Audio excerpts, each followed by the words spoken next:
17 বছরের আইনি লড়াই শেষে চাকরি ফেরত পেলেন 27তম বিসিএস এর এই নিয়োগ বঞ্চিতরা। রায়ের পর স্বস্তি নিয়ে একে একে বের হলেন দেশের সর্বোচ্চ আদালত থেকে। অথচ 5 আগস্টের আগে কেউই ভাবেননি হতে পারবেন বিসিএস ক্যাডার। 2007 সালে 27তম বিসিএসে প্রথমে মৌখিক পরীক্ষায় উত্তীর্ণ হন বিভিন্ন ক্যাডারের এই 1137 জন। এরপর 111-এ তাদের সেই নিয়োগ চূড়ান্ত না করে আইন বহির্ভূতভাবে তাদের দ্বিতীয় মৌখিক পরীক্ষায় ডাকা হয়। শুরু হয় আইনি লড়াই।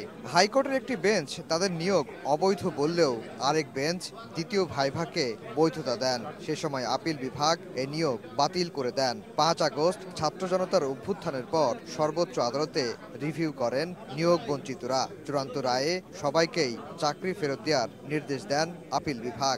আজকের এই রায়ের মধ্য দিয়ে প্রায় 1200 জন যারা চাকরিতে যোগদান করতে চাইবে তারা তাদের 27তম ব্যাচে ইতিমধ্যে যারা নিয়োগপ্রাপ্ত হয়েছেন তাদের সঙ্গে নোশনাল সিনিয়রিটি পাবেন, অর্থাৎ ধারণাগত জ্যেষ্ঠতা সহ তারা চাকরিতে নিয়োগ পাবেন ইনশাআল্লাহ।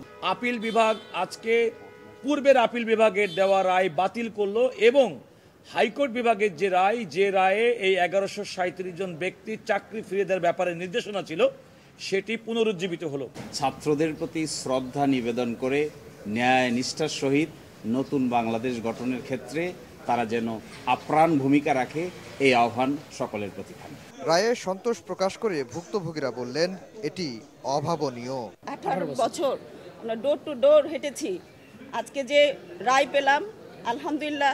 যেই কোর্টে অবিচার হতো সেই কোর্টে আজকে ন্যায় বিচার ফিরে এসেছে এবং মাননীয় বিচারকগণ ন্যায় বিচার প্রতিষ্ঠা করেছেন। নির্দেশনা অনুযায়ী চূড়ান্ত রায় প্রকাশের 90 দিনের মধ্যে নিয়োগ পেতে শুরু করবেন বঞ্চিতরা।